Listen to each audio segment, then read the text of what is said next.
یہ بچہ ہر وقت موبائل پر کھیلتا رہتا تھا۔ ایک رات جب بچہ سویا، اس کی ماں نے بچے کے دونوں آنکھوں پر کالا آئی شیڈ لگا دیا۔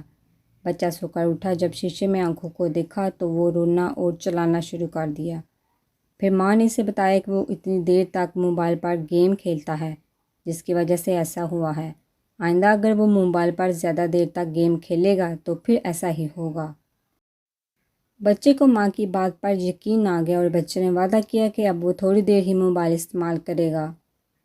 ضروری نہیں کہ ڈانٹ ڈپٹ کر کے ہی بچوں کو سمجھایا جائے، اس سے بچوں پر منفی اثرات مرتب ہوتے ہیں۔ سمجھانے کے اور چونا لگانے کے بہت سے طریقے ہیں۔